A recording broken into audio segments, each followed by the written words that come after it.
근원으로 삼으셨던 그곳을 바라보면서 이 시편이 가리키고 있는 것이 무엇이겠습니까? 하나님이 우리를 구별하시고 택하셨는데 그 택하심이 그 구별되어짐이 우리 민족의 정체성이다라는 것입니다.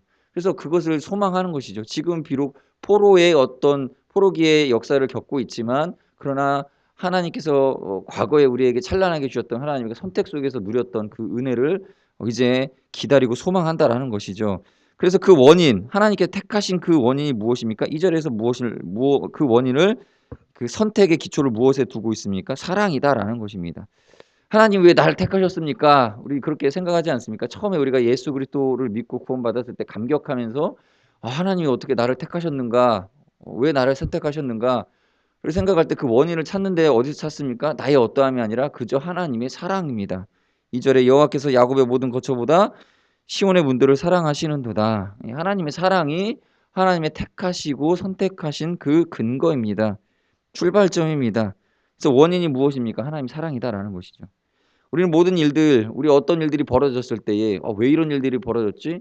하면서 여러 가지 부정적인 생각들을 하기도 하고 뭐 죄에서 원인을 찾기도 하고 모든 일들에 있어서 이 두렵고 부정적이 되어지는 상황들을 경험하게 될 때가 있습니다. 그러나 우리가 염려하고 그렇게 두려워하고 부정적인 견해를 가질 필요가 없는 이유는 무엇이냐면 이 모든 일의 근원 되시는 분은 하나님이시고 하나님으로부터 말미암았고 하나님의 그 선택하심의 근본 원인에는 하나님의 사랑이 담겨 있다라는 것입니다.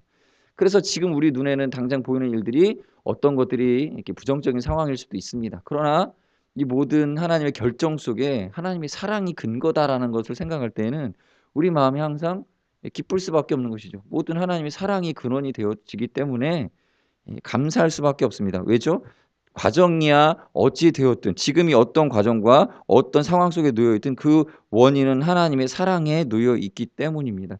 지금 시편 기자는 그래서 하나님의 사랑이 원인이다. 하나님이 사랑으로 우리들을 택하시고 그 기초를 삼으셨다라는 것을 믿고 기뻐하면서 지금 감사하고 있는 것입니다. 하나님이 사랑이십니다. 그 하나님의 사랑에 대해서 우리는 하나님을 판단할 수도 없고 어떠한 주석을 달 수도 없습니다. 그저 하나님은 판단받지 않으시는 분이시고 우리에게 좋은 것으로 선한 것으로 주시는 분이십니다. 그러므로 하나님의 택함 받은 우리는 그 영광 가운데 거하고 있다라는 것을 믿고 감사하며 살아가야 됩니다. 우리는 우리가 선택한 영역에서 살아가고 있다고 어쩌면 착각 속에서 내가 자유함 가운데 내가 선택한 길을 걸어가고 있다라고 생각하고 살아갑니다. 그러나 우리의 대부분의 영역은 무엇입니까? 하나님께서 선택하신 인생을 우리가 걸어가는 것입니다. 하나님께서 택하신 것 그리고 우리를 부르신 것 그 길을 우리가 걸어가고 있습니다. 그래서 이 공통 분모 속에서 살아가고 있기 때문에 항상 감사하고 기뻐할 수 있습니다. 오늘 하루도 살아가실 때 어떤 상황들이 우리 눈앞에 펼쳐질지 모릅니다. 그러나 이 모든 원인이 어디 있습니까? 하나님이 택하시고 사랑하신 것이다. 그러므로 믿으시고 믿음 속에 걸어가야 합니다. 모든 신자는 그러한 하나님의 사랑을 믿는 믿음 속에 살아가시기를 바라겠습니다. 이제 4절 5절 보시면 나는 라합과 바벨론이 나를 아는 자 중에 있다 말하리라. 보라 블레셋과 두로와 구스여 이것들도 거기서 났다 하리로다. 시온에 대하여 말하기를 이 사람 저 사람이 거기서 났다고 말하리니 지존자가 친히 시온을 세우리라 하는도다. 이제 이방인들 속에 섞여 살고 있는 이 현재 이 이스라엘 백성들이 그 섞여 살고 있지만 그중에서 구별되어질 것이다. 다시 한번 하나님의 구원의 역사를 누리게 될 것이다라는 것을 드러냅니다. 4절에 보시면 라합, 이 라합은 뭡니까? 여리고성의 기생 라합을 말하는 게 아니라 설화 속에 등장하는 어떤 그 설화적 동물을 표현하고 있는 것입니다. 뭐 여러분들 그 욥기에 보시면 미워야단 뭐 이런 동물 중에 하나입니다. 그 라합. 근데 이제 그런 상징적 동물의 명칭인데 여기서는 이집트를 상징하는 그러한 그 대명사죠.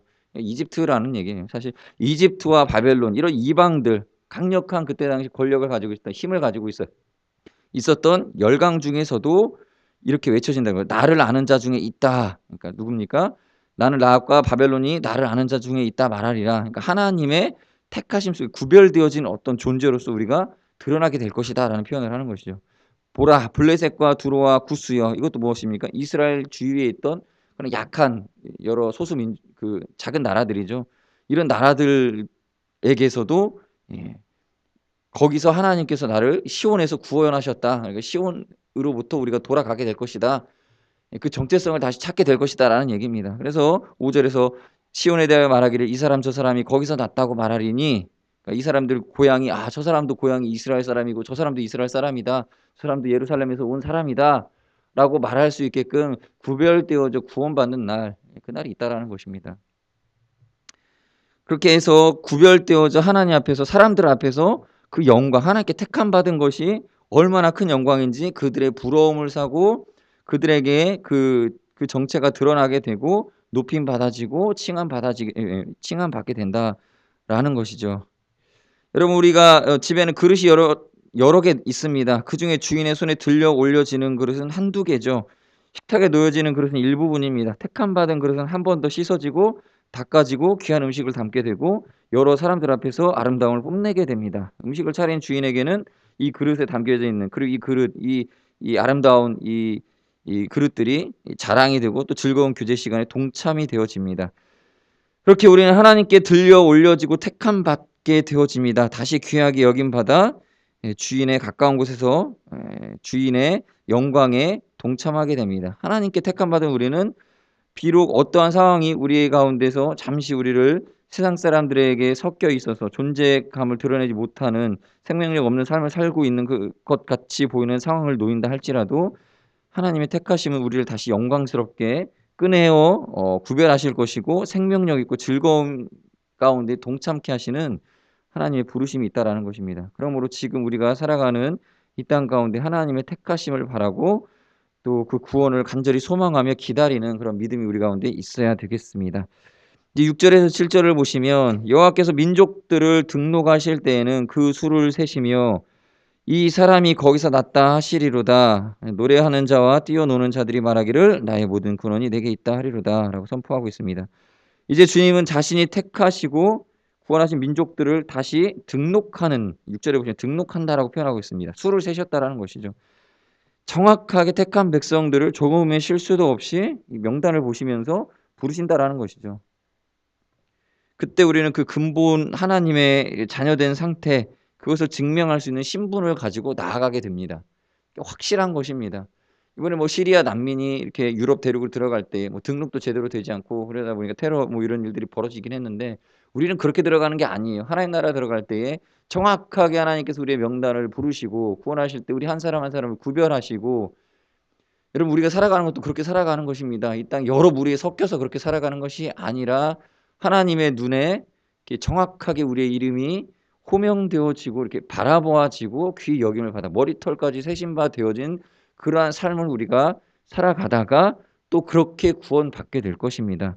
그러한 믿음 가운데 우리가 확실한 구원입니다. 확실한 구원, 그리고 확실한 구별됨을 우리가 가지고 있다는 것을 믿으시기 바랍니다. 그래서 우리는 이 세상 가운데 숨어 사는 것이 아니고 섞여 사는 것도 아닙니다. 한 사람 한 사람이 하나님의 눈에 주목된 바 된 삶을 살아가는 것입니다. 그래야 구원받을 때에도 구별되어지지 않겠습니까?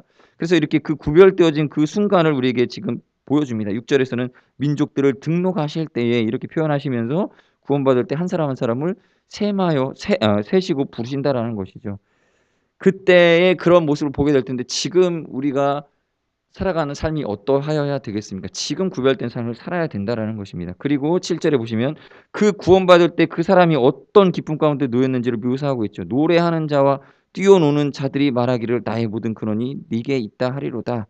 이 사람 이제 거꾸로 말하면 택함 받은 사람들이 모여 있어서 그 구원의 길로 들어가고 있는데 그때 그 모습이 뛰어놀고 있고 노래하고 있다라는 것입니다. 구원받는 그 순간에 이들은 기뻐하는 자의 모습으로 이 시편 기자가 드러내고 있습니다. 보여주고 있습니다. 예언하고 있는 것이죠. 우리가 구원받을 때 기쁨이 일어나다라는 것입니다. 뛰어놀고 기뻐하고 환희에 차서 그렇게 하나님의 그 구별하심 속으로 들어가게 되는 것입니다. 그래서 택함 받은 자들이 얼마나 명확한지 또 그 기쁨이 얼마나 큰지를 마지막 절이 보여줍니다. 그러므로 우리는 구원을 이 두 가지를 확실히 우리가 기대하며 나아가야 됩니다. 첫 번째가 우리가 하나님의 그 명단 속에서 정확하게 구원받을 것을, 확실하게 구원받을 것을 구별되어 구원받는다라는 것을 믿으시기 바랍니다. 그리고 더불어 하나님의 그 구원은 세상 사람들이 알지 못하는 극명하게 구별된 기쁨이다라는 것이죠. 뛰어노는 자, 노래하는 자 이렇게 구별되어져서 세상 사람들에게서 드러나게 된다는 것입니다. 그 영광 속에서 우리가 자랑스러운 구원을 누리게 될 것을 믿음으로 오늘도 그 믿음의 잔치 속에서 예배하는 그런 하루가 되시기를 여러분들에게 바라고 기대하겠습니다. 같이 기도하시겠습니다. 시간 같이 기도하실 때 주님, 하나님의 택하심의 기준이 무엇입니까? 사랑입니다. 주님, 그러므로 주님 앞에서 내 신앙의 속성도 사랑이 되겠습니다. 더 하나님 사랑하고 그 구원의 길을 걸어가겠습니다. 오늘도 이웃들과 함께 사랑하며 살아가게 해주시고 또 여러 민족들 중에서 나를 구별하여 택하셨는데 그 택함 받은 구별된 삶을 오늘도 살아가게 하시고 또 구원받지 못한 많은 사람들과 우리가 구별되어지게 될 텐데 그 극명한 차이 속에서 살아가는데 오늘도 그 구원의 확실함과 기쁨을 누리는 주일로 살아가게 하여 주시옵소서. 그런 기도로 같이 합심하여 같이 기도하겠습니다. 하나님 아버지 감사합니다. 저희들 하나님 앞에 나아갑니다. 하나님 저희 오늘 하루도 주일로 거룩하게 예배하며 하나님 앞에